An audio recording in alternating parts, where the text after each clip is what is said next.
UK and several other countries. We've seen some interesting translated works being showcased through this platform over the years. Somebody's still checking. We've also appreciated the outside perspectives as there are authors who are not from South Asia who have been in the longlist and shortlist and won the prize in the last years. The DSC Prize Winners Tour, which started as a humble effort, has made strong partnerships with institutions like the Asia Society, the Goethe Institute, SAP Labs, Oxford Bookstore, and now the Gaul Literary Festival. With the encouraging response that we receive from the wonderful people of the literary community, people like you, who have doubled the efforts in making this prize more and more relevant to all those who have been engaged with it. We are really honored with the generous support of the Oxford Bookstore, who have shared the environs of the bookstore with us, which just makes the experience of launching the Longlist here. So I would like to invite Mrs. Meena Bhagat to come on stage and say a few words. Thank you, ma'am.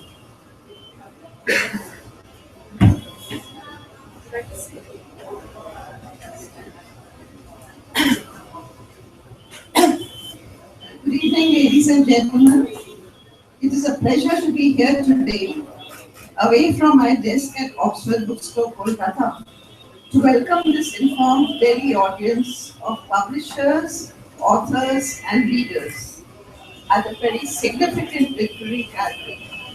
The DSC Prize and Oxford Bookstore are pleased to announce the eagerly awaited long list for the coveted Prize for South Asian Literature 2016 this evening, as we just heard. I'm delighted to welcome and briefly introduce our distinguished panel on behalf of Oxford Bookstore. Warmest congratulations to Ms. Serena Nirula, founder and moving spirit. Please, a big hand for her, please. Come to me.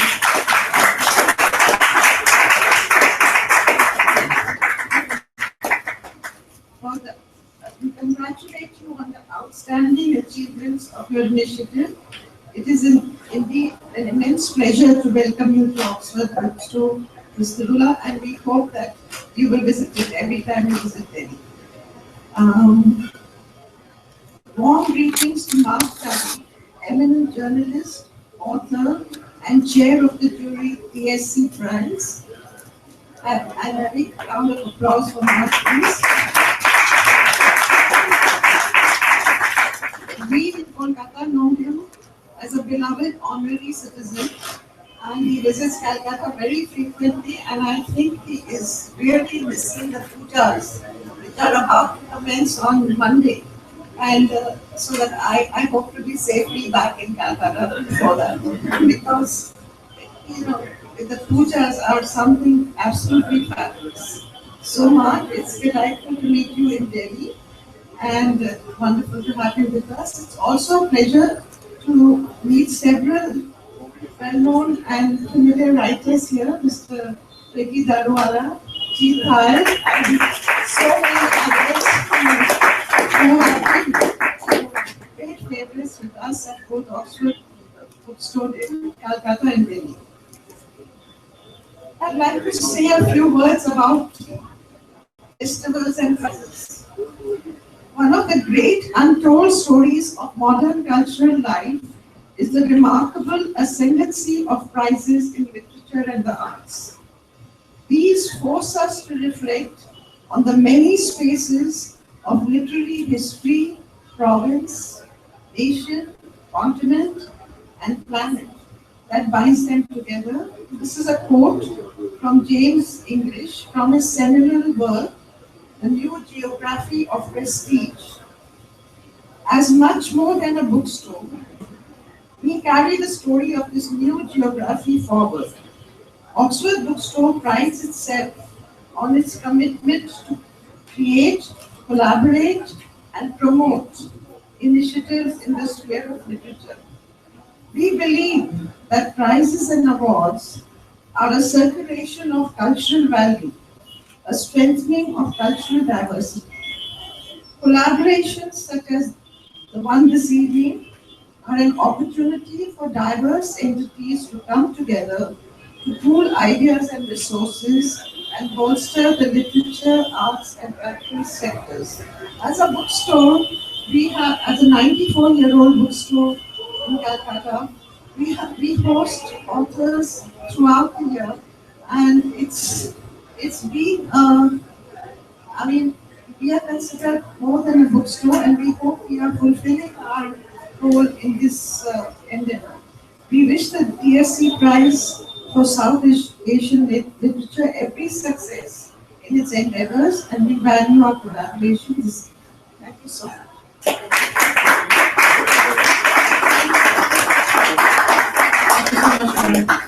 To begin the event, let us introduce to you some of the key people who have helped divine the DSC Prize to make it what it is today. First, we would like to introduce Serena Narula.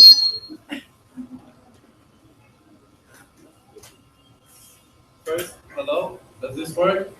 Can you hear me? No. Maybe this one. Hello? No, alright. First, we would like to introduce Serena Narula. And warm round of applause for her. Serena Narula, as a businesswoman and fundraiser, is best known for her committed and innovative work and achievements in supporting the plight of street children worldwide. Serena has, in the last 25 years, organized numerous events to raise money for their support and, more importantly, to raise the profile of street children and their need on an international level. She has previously been co-chair and trustee, and now is president of the Consortium for Street Children, which is a network of over 45 UK-based development agencies. She travels extensively, nationally and internationally, to contribute as president to international charity conferences and to assess projects in her own time. Furthermore, she does this voluntarily. She is on the board of directors for Plan International UK, a patron for Plan India, and honorary patron of Plan USA, and a patron for Hope for Children. She has received various awards for her contribution to street children charities, and in 2003 was highly commended for the Beacon Prize in recognition of her outstanding contribution to charitable and social causes. In recognition of her charity work, she was presented with the Asian of the Year Award in 2005. In June 2008, awarded an MBE for charitable work in India. She is founder for TVE Awards and co-founder of the DSC Prize for South Asian Literature. Please again, warm round of applause for Serena Narula.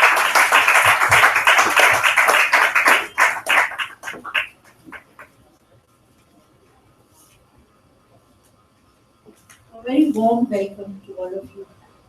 It's really good to see so many writers here, and I'm sure there are many publishers here as well, because this is the 6th year. We are celebrating we finished 5 years of the DSC Prize. It's great, it's still going on. And the more people we see in the audiences, the more we get happier that yes, we are doing the right thing. We sometimes need to know whether this is the right way forward or not. And we feel happy when we see people supporting us. And I'm so happy you all are here. I thank the publishers, authors, and the literary fraternity worldwide for their support. And somebody asked me, I'm going to answer 2 or 3 questions I was asked just before I came here. Why this South Asian Literature Prize? Why not a prize for Urdu? Why not a prize for Hindi? Why not a prize which would be given here? Why are you thinking of South Asian Prize? So I said, well, as Mark Tully will also bear witness to that, South Asia is going to be the new center of the world. So whatever is decided in South Asia is going to decide the future of the world. And if we want to really move forward, I think it's extremely important to understand what our neighbors are all about and to stop conflict within our regions. And this is a very small contribution, this DSC Prize, which we intend now actually taking to every other country, all the 8 countries on the list, Bangladesh, Sri Lanka. We'll be taking the prize across. We'll be giving the prize in Sri Lanka this year, the final prize, and next year in Bangladesh and the year after in Pakistan. And the idea is that there is a greater understanding of all our nations, and we are coming together, looking at, each other's history and where we come from. To me personally, South Asian literature didn't exist till 6 years ago. I mean, I'm sorry. I mean, I was like that. Being, living in England for 20 years, being brought up in a British school, it was only English literature and Western literature. So when this prize started,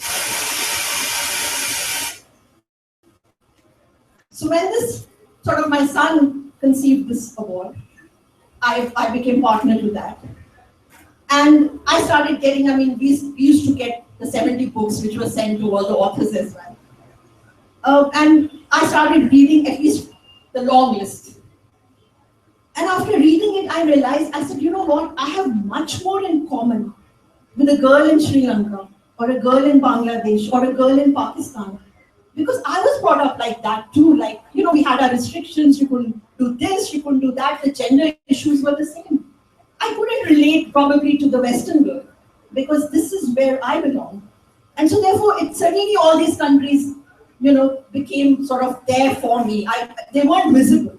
Suddenly I started discovering Sri Lanka, I started discovering through Gunaskara, I started discovering Bangladesh, I started understanding the war that happened there. My God, what those women went through in Bangladesh. My heart goes out to that, and that the books written on that subject they were part of our long list. So I read that. So what I'm trying to say is that South Asian literature is extremely important for all of us. And that's a question I'm answering somebody who asked me. I think that I must thank the jury greatly, because they have to read 70 books. Thank you so much, Tully. And they have the next meeting in London in November to decide the shortlist. And the shortlist is being decided in the London School of Economics on the 26th of November. And the final will be announced at Sri Lanka at the Galle Festival. And I think we should get on with the program now. Thank you so much. Thank you.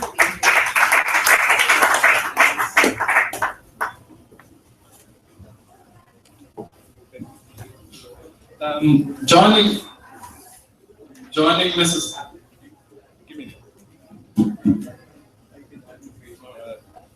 Hopefully. Does this one work now? No. All right, so joining Mrs. Narula here with us, we have the chair of the jury for the 2016 edition of the DSC Prize, Mark Tully. Please, warm round of applause. He was born in Calcutta, did his schooling in Darjeeling, and completed his master's in history and theology from Trinity Hall, Cambridge. He served in the First Royal Dragoons for 2 years and then moved on to become the regional director of the Abbeyfield Society. In 1964, can you hear me in the back? Is it good? Okay. In 1964, he joined BBC, an association that spanned 4 decades. He was BBC's Delhi correspondent from 1972 to 1994, a period during which he wrote and commented extensively on a wide range of issues pertaining to India and the South Asian region. He's based in New Delhi as a freelance journalist and writer. He has written several books, including The Lives of Jesus, No Full Stops in India, India's Unending Journey, and the latest one, Non-Stop India. Mark was knighted in 2002 and was awarded the Padma Bhushan in 2005. Mark will be speaking to us later as well about the experience of the jury and will also announce the long list.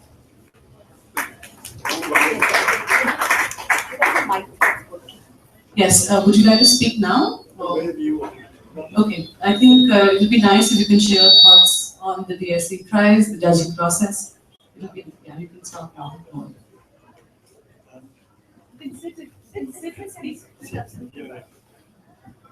Well, thank you very much.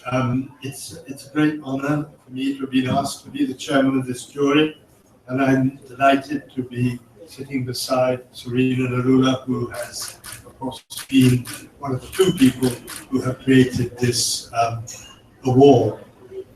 I agree entirely with what Serena has said about the importance of South Asia. If South Asia flourishes, the rest of the world will flourish.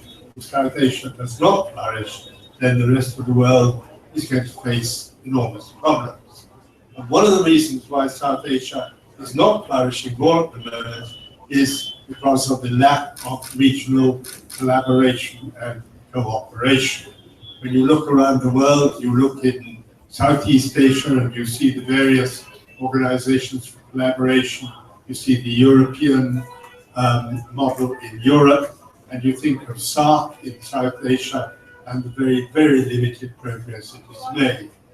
And therefore, anything like this initiative, which draws South Asia together, makes South Asians aware of each other, makes South Asians aware of their common past, their common present as it should be, and their common interests, is hugely important. South Asian writing itself, of course, has been, over the not so recent past, for some time now, has been growing in international stature. And you've had recently the final volume in that wonderful trio by Amitav Ghosh, his wonderful trilogy. Vikram Seth's book is to be launched in Delhi very soon. And these are the sort of glamorous figures, if I could put it like that. They are, perhaps you might call it, the brand leaders for South Asian literature. But there are lots and lots of other excellent writers who are not sufficiently well known, and I believe will be better known because of the DSC award. I'm particularly glad about two things. One, that translations are included, and we have had some wonderful translations.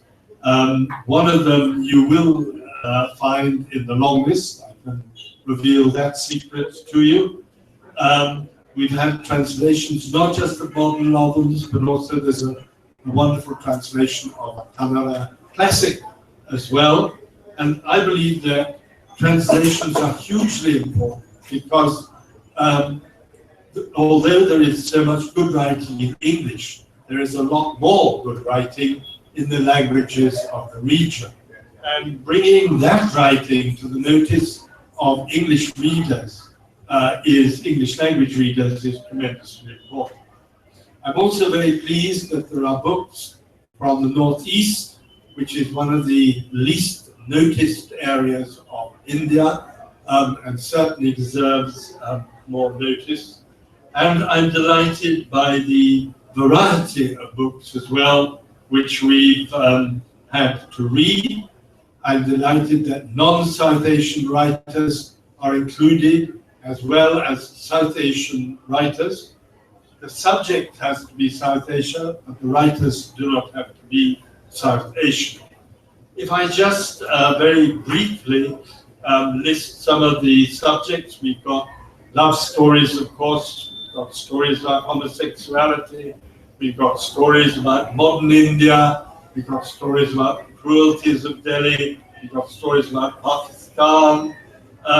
We have, as I said, a classic translation of a Kannada book, and we have books by NRIs as well as books by people living in India.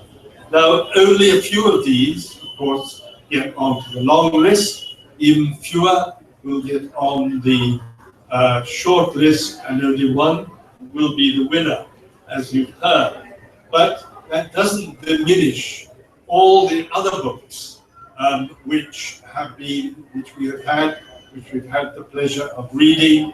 And I hope that in some way, all these books will receive the publicity that they deserve. And I can tell you a little fact, that actually the one book I loved the best did not get on the long list.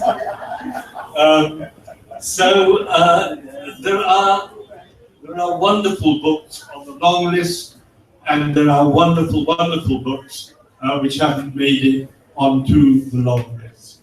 So that's all I would like to say, except that, again, to say how honored I am to be the chairman. It's a new experience for me. I'm not sure it's one I'll undertake again. Perhaps I won't be asked anyhow. And I look forward to some fierce debates with my fellow judges in the in London when we meet in the LSE, and of course to the final decision in that beautiful town of Gaul on the southern tip of Sri Lanka. So thank you all very much.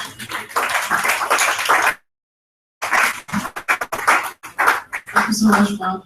Now we would like to introduce you to the jury panel who could not be here with us today. So we're going to be talking about them, and then we'll be showing you videos that they've sent online, sharing their experience judging the prize. So we start with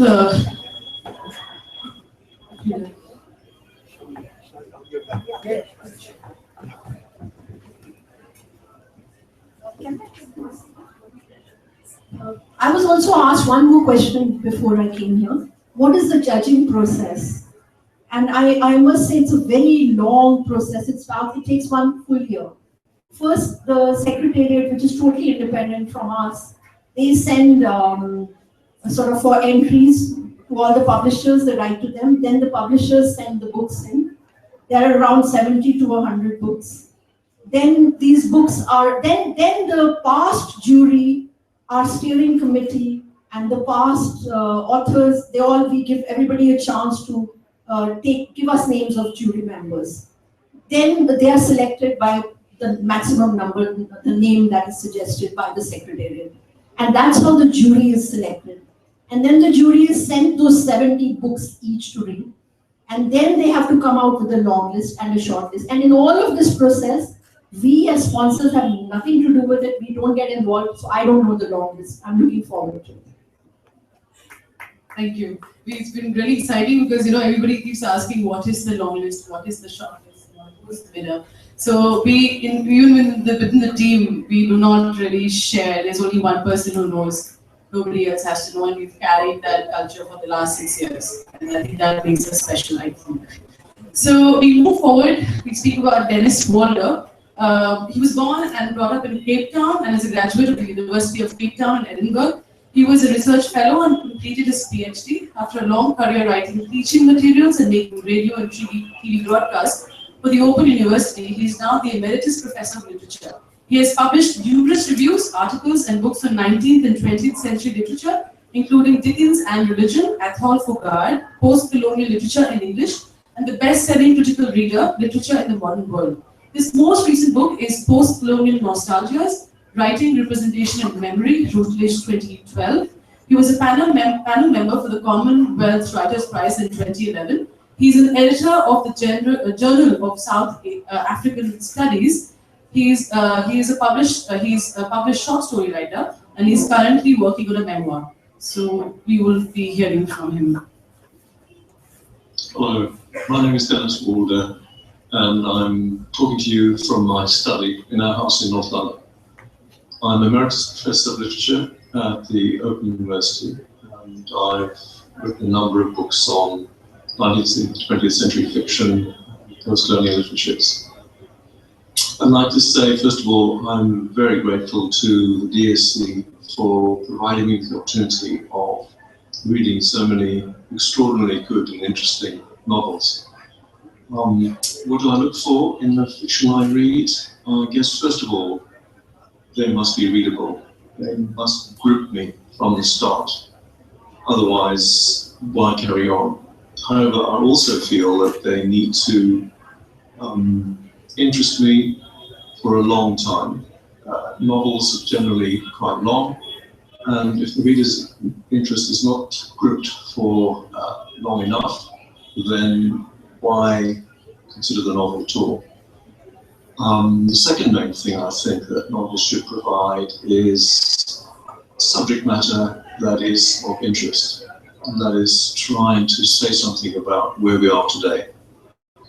And I have to say that the novels I've been looking at do tell me a lot. They have in fact been very, very enlightening about the situation of Asian people in their own countries and also in the diaspora today.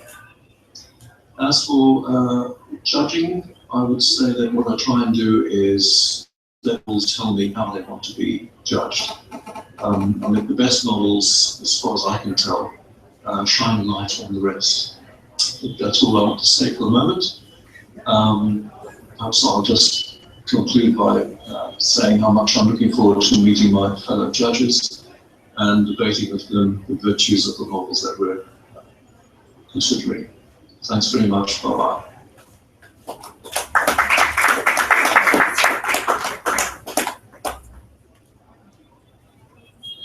The next member of the jury is Karen Allman, who has worked as a bookseller for over 25 years, first at Seattle's pioneering Red and Black Bookstore Collective, and at Seattle's highly regarded Elliott Bay Book Company since 1999.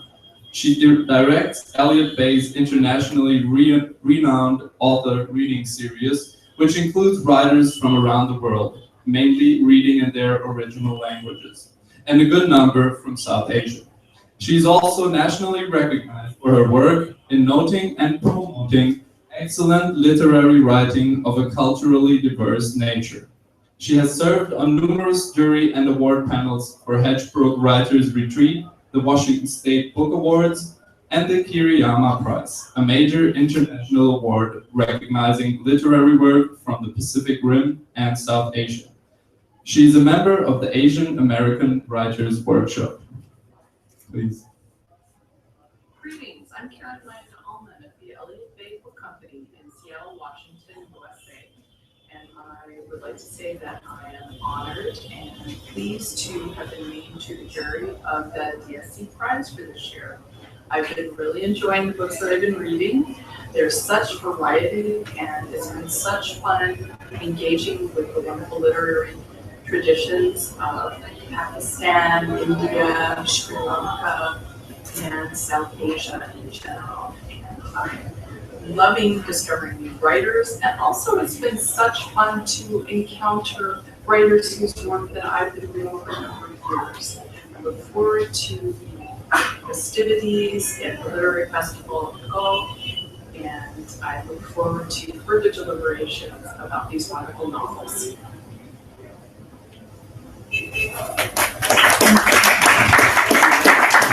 Next, we have Nilofer Dimel. She's a senior professor at the Department of English, University of Colombo, Sri Lanka. She's the author of Militarizing Sri Lanka, Popular Culture, Memory Narrative in the Armed Conflict 2007, Women and Nations Narrative, Gender, Nationalism in 20th Century Sri Lanka 2001, and several book chapters and journal articles that bring together multidisciplinary perspectives of society, culture, feminism, literature, film, and performance art.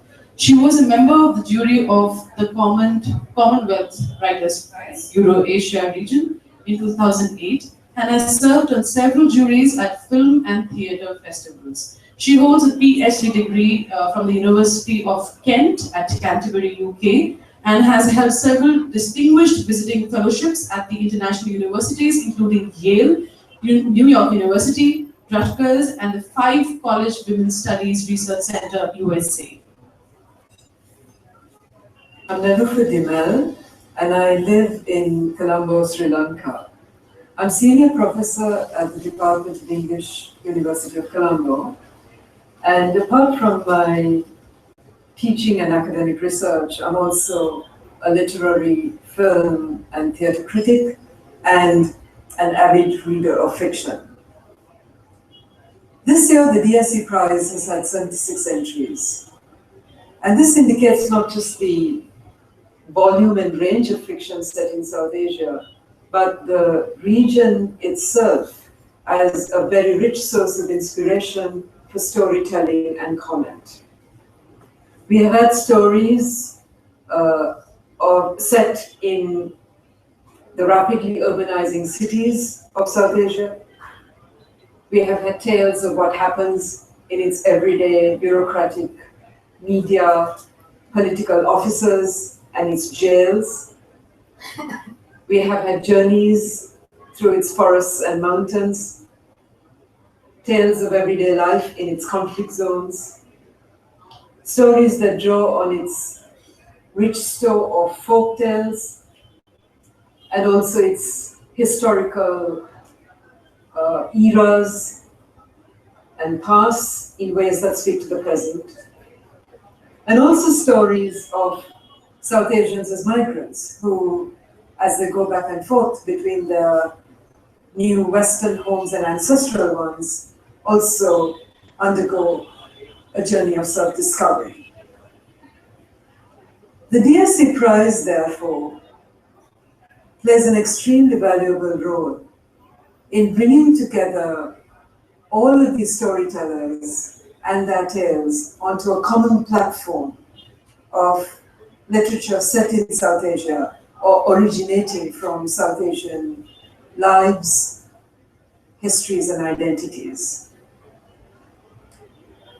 This year we had books that were tragic, tender, and lyrical, books that were fiercely satirical, nostalgic, or allegorical. It was not easy to judge them because of this variety of styles, of contexts, and also the range of their scope, ambition, and achievement.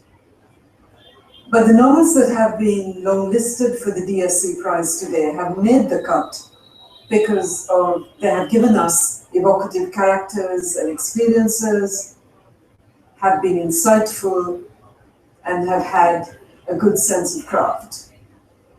So I congratulate the authors who have been longlisted for the DSC Prize this year, and look forward to conversations with my fellow jurors on which of these novels will make the shortlist in the near future. Thank you.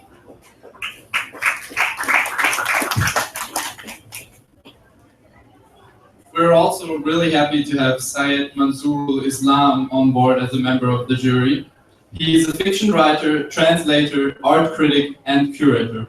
He teaches English at the University of Dhaka, apart from academic articles and research monographs on a range of subjects, including literary theory and cultural studies. Dr. Islam has been writing fiction in Bengali since 1973. He has to his credit 6 volumes of short stories and 4 novels published from Dhaka and Kolkata. The Daily Star Books brought out a main collection of his self-translated short stories in English, The Merman's Prayer and Other Stories, in 2013. He has received many awards, including the prestigious Bangla Academic Award for Literature in 1996. Dr. Islam has sat on the jury board for a number of literary awards, including the Commonwealth Prize for the Eurasia region in 1989, and Proton, Allo, and GemCon literary awards given from Dhaka. He is a member of the editorial board of Jamini and International Art magazines and 6 Seasons Review, a literary magazine, both published from Dhaka. Hello, my name is Syed Mansoorul Islam. I teach English in Dhaka University.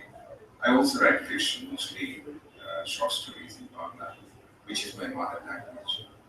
I'm delighted to be a member of the jury of the DSC Prize, as it has given me an opportunity to interact with some fine minds and read the best crop of fiction from South Asia in the past year. Like any other prestigious literary prize, DSC Prize also encourages fiction writers to come up with their best. And it was amazing indeed to read so many stunningly engaging, even compelling works of fiction.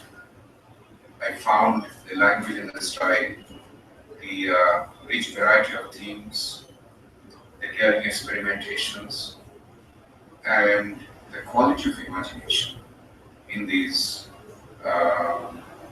novels and short stories absolutely impressive. It was therefore a difficult task to come up with a long list of 10 to 12 books. I would have been happy if I could include 10 or even more books to be released. But we have to work within certain limitations.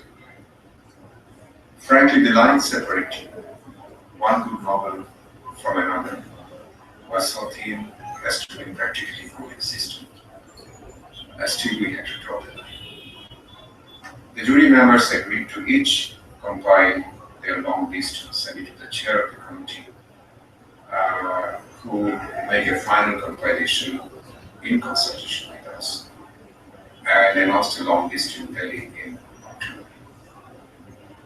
If compiling the long list was hard, I can only imagine how much harder it will be to come up with a short list and eventually the village.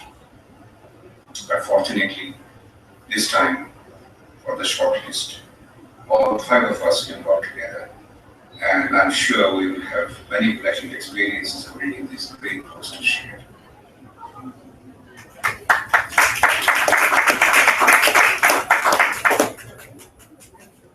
We are not announcing the long list yet. So we are having, I would like to call upon Tadpole Repertory. Kriti, Neil, Malika, are you here? Great. So before we move to announce the long list, Tadpole Repertory, one of Delhi's most prominent and prolific theatre groups, is a collective of theatre practitioners committed to producing new and innovative work in the city. Alongside regular full-length productions, the repertory also presents sketch and variety shows and book readings and devised text performances. I would like to welcome you on stage. Thanks.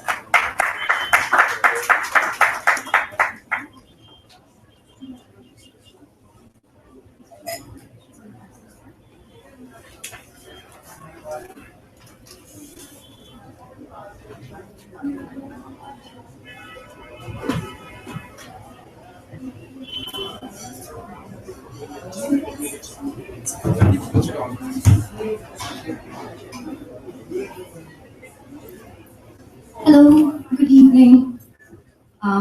We are going to be reading 2 excerpts this evening. Our first excerpt is from a book that was shortlisted in 2014, Naomi Munawira's debut novel, Island of a Thousand Mirrors.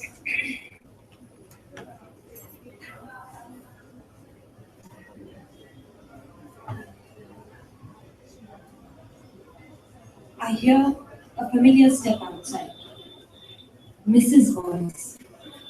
I hear the chair creak gently as she sits.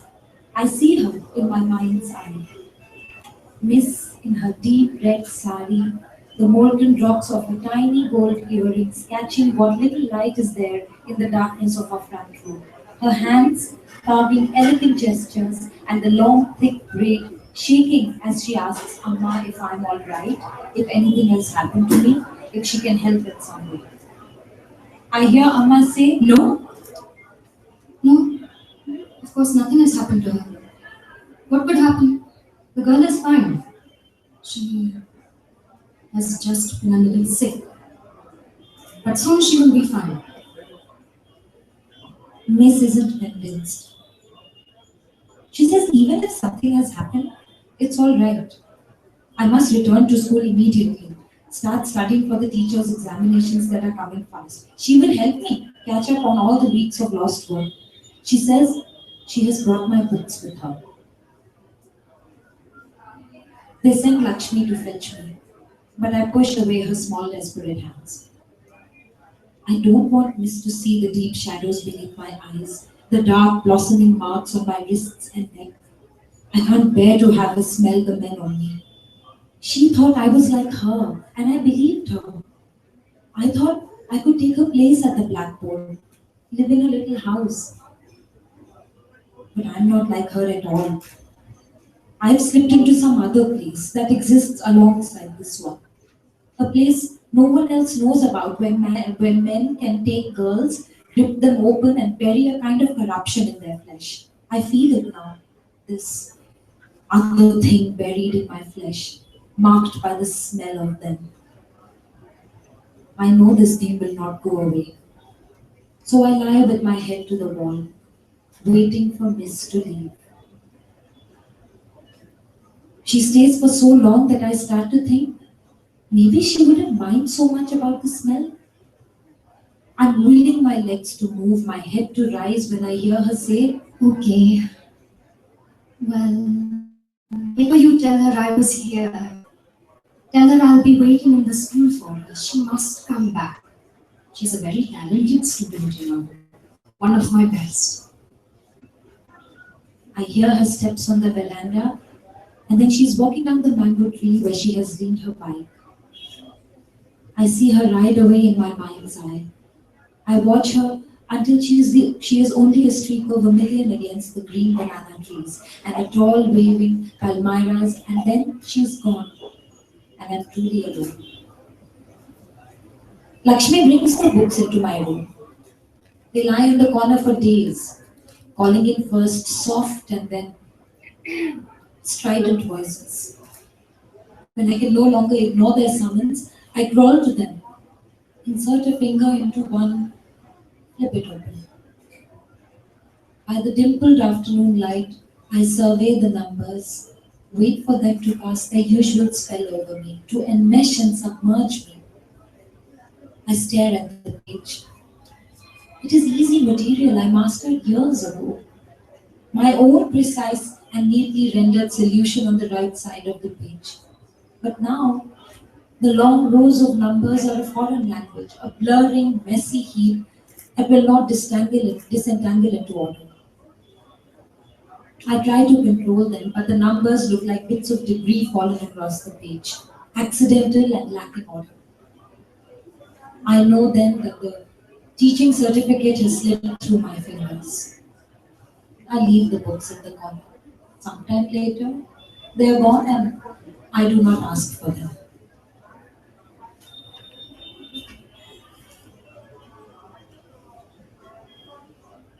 I wave to Amma's fingers on my forehead, casting away my nightmares. Slow tears are following the curve of her cheek, falling into my hair like the first drops of monsoon. Panic rises like gorge and I struggle upright, instantly awake. She says, "My God." I stare at her, waiting for her to speak. Watch as she pulls herself together and then says, You have to go from here, my daughter. We can't keep you with us anymore. You must go to the training camp. Learn to fight.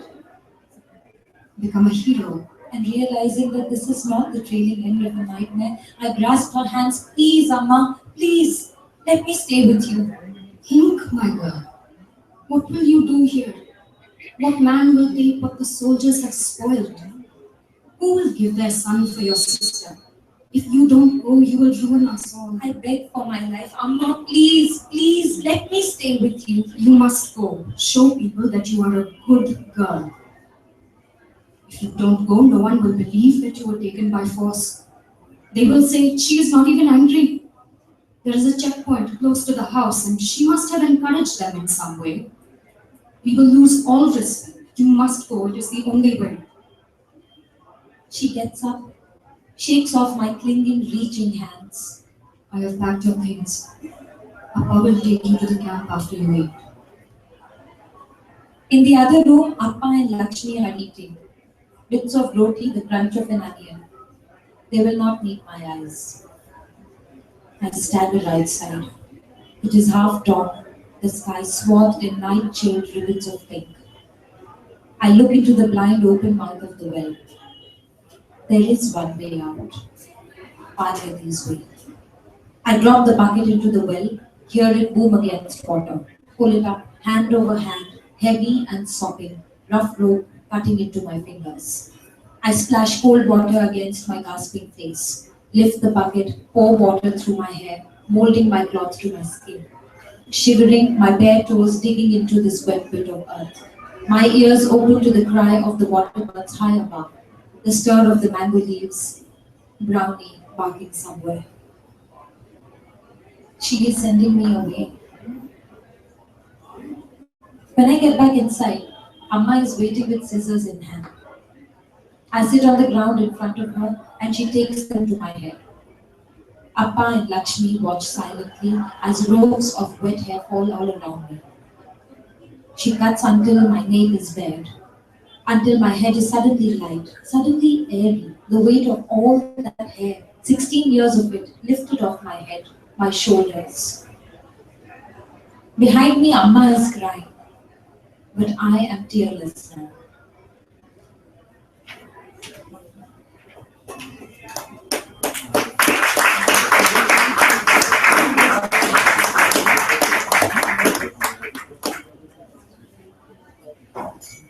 The second excerpt is from a book that was shortlisted last year. This is A God in Every Stone by Kamila Shamsi.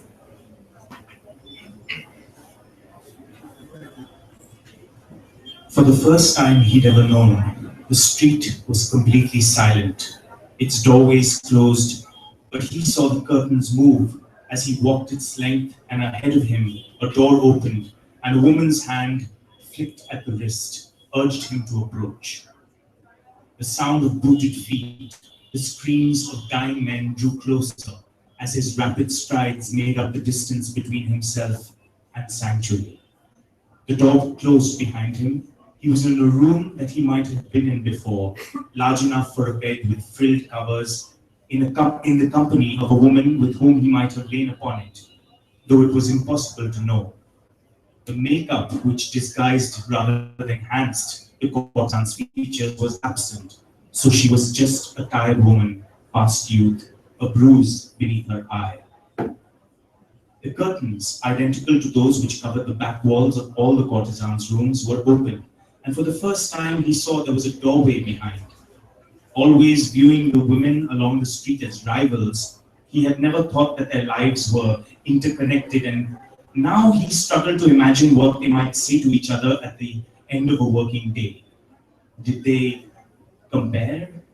The thought made the blood rise hot to his cheeks, even as he stepped past the curtain, down a hallway, and into a large room crowded with men, some in Congress khadar, two in red shirts, and a few who didn't wear their allegiances on their sleeves.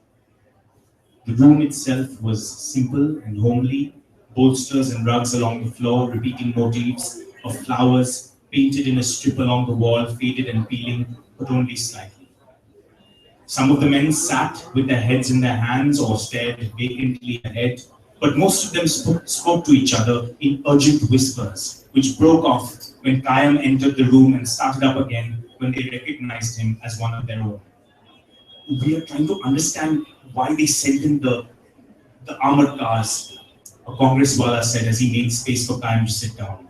There's civil disobedience all across India, and nothing like this has happened. Kayam knew the answer. It lay in all those speeches by the English officers which had made him feel such pride when he was in the army and thought there was honor in being identified as a martial race. Because they couldn't believe we were unarmed, they wouldn't believe we weren't intent on violence. Quiet, idiots! They're here!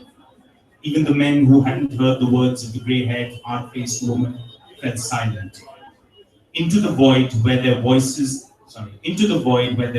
had been the sound of a fist hammering on a door rushed in, and an English voice demanded entry. The grey-haired woman looked over her shoulder at the girl who had entered behind her. It was obvious by something in her that hadn't yet been erased that she was new here. The newness gave her beauty more than her curved, coal-lined eyes or her unpainted lips, the color of crushed rose petals. The room changed, was charged with something unpleasant, slightly dangerous, which Kayam was as much a part of as anyone else. The hammering on the door became more insistent, and the beautiful girl walked past the men down the hallway. Despite the whispered protest of the grey-haired woman, almost half the men in the room stood up and tiptoed to the hallway so they could hear what happened when the girl opened the door and spoke in English. What can I do for you, gentlemen? We need to search your premises. Men only enter here if they pay.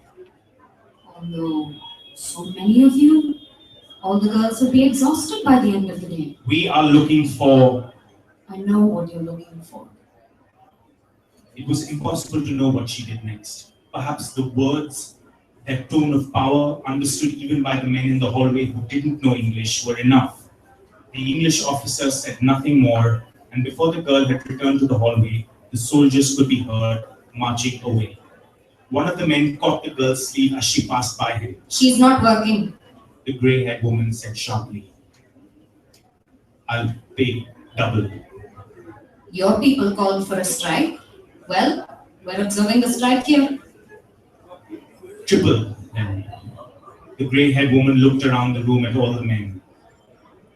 Triple for everyone, she said. The men, save the one who went with the girl, returned to the seating area and were silent now, not looking at each other. Shortly afterwards, a few of the women, painted for business, entered the room, and one by one, men stood up and followed them into the rooms which led onto the street. Like this, over the next few minutes, more than half the men vacated the room.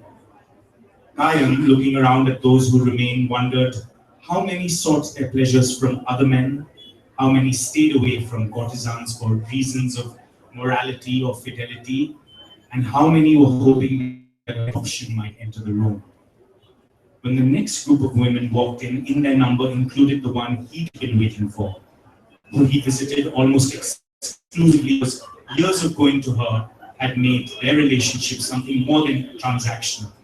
And he smiled to see her ignore the other men and jerk her head in his direction, instructing him to follow her. They entered the room and he sat on the bed watching as she turned her back to him and removed her shalwar. It was both moving and arousing, as always, this facsimile of modesty. He took off his own shalwar, folded it neatly, and placed it on the floor on the foot of the bed, hearing her familiar laugh at his military fastidiousness. There used to be that girl here, the English one. What happened to her? A knife in the heart. Some say it was an Englishman, some say it was a Pashtun, some say it was the woman whose room was across the street from her. But it's men who stick knives into the hearts of women who make them weak. Who was her father? She had him in her hand, though he was ready before she touched him, when she answered. A man like you. He caught her forearms and would have pushed her away, but either she mistook his intention or deliberately ignored it, and then it was too late. He was a man, like all the other men, who came here, and the women, all of them, behind the curtain doorways, knew it. Thank you.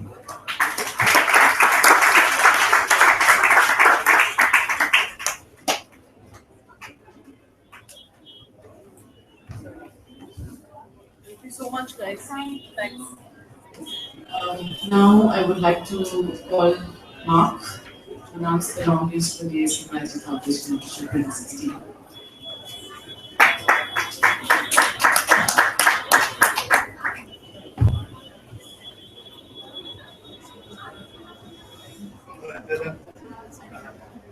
I've got to stand up this time, haven't I? Now, here we go.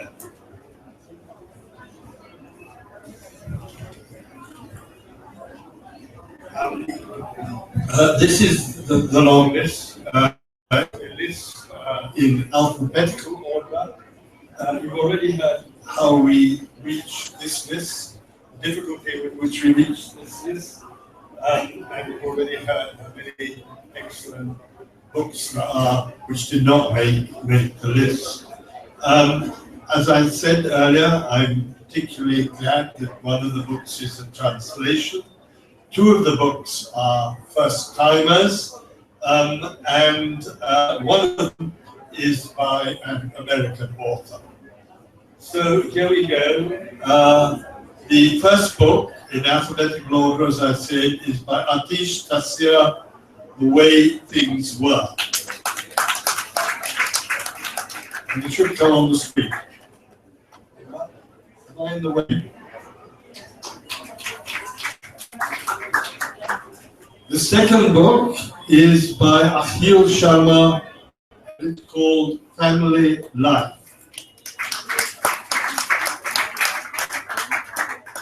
And we have a well-known name in Amit Chaudhary, Odysseus Abroad.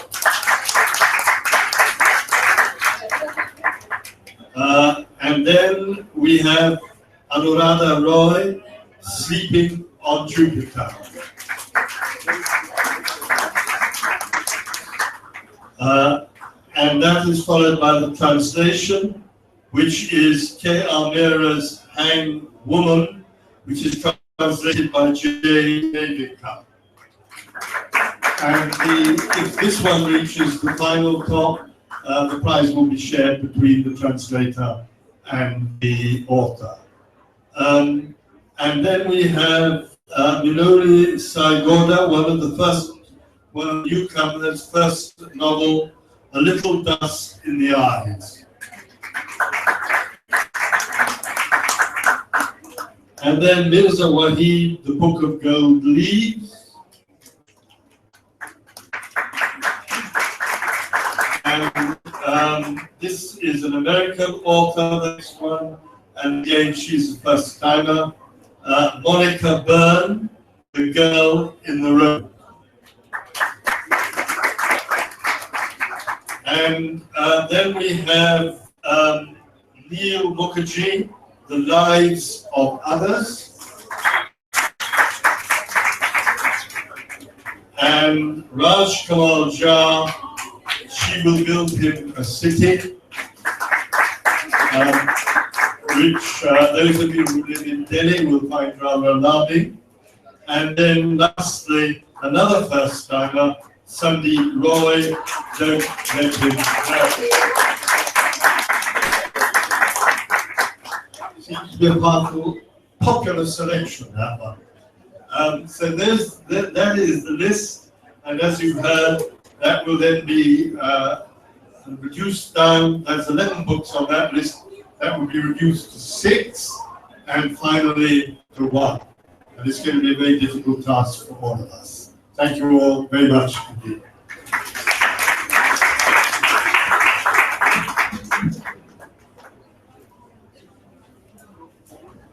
Thank you so much, Mark. It seems like there's going to be a strong competition for the authors to get to the shortlist and then the winner. So we congratulate all the authors and the publishers who are on the long list for the DSC Prize 2016. Now, Lucas will say the last words. All right, as Serena said earlier, we're just going to announce that the shortlist for the DSC Prize 2016 will be announced on November 26th at the Shaw Library at the London School of Economics in London. And the winner will be announced at the Gale Literary Festival in Sri Lanka on January 16th. We also have a display of the past listed novels for you to explore while you're here and maybe enjoy 1 or 2 glasses of wine with us. And we're very delighted that you all shared your time with us and came here. And we hope you had a great time as well. Have a good night.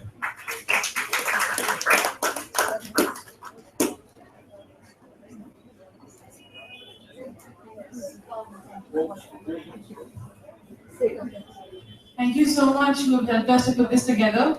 Thank you guys for having been patient and sitting with us. Please help yourself with wine and beer. And thank you to the team at Oxford Bookstore. Thank you, Parsha. Thank you, Genesis, Suraj, Priyanka, Anita, and thank you, Lucas. And thank you, everybody. And thank you, Serena, so much. Thank you. Thanks so much.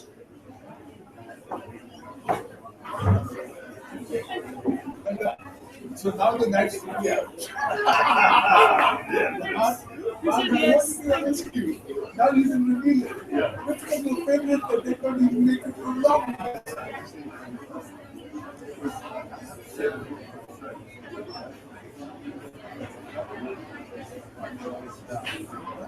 Mama.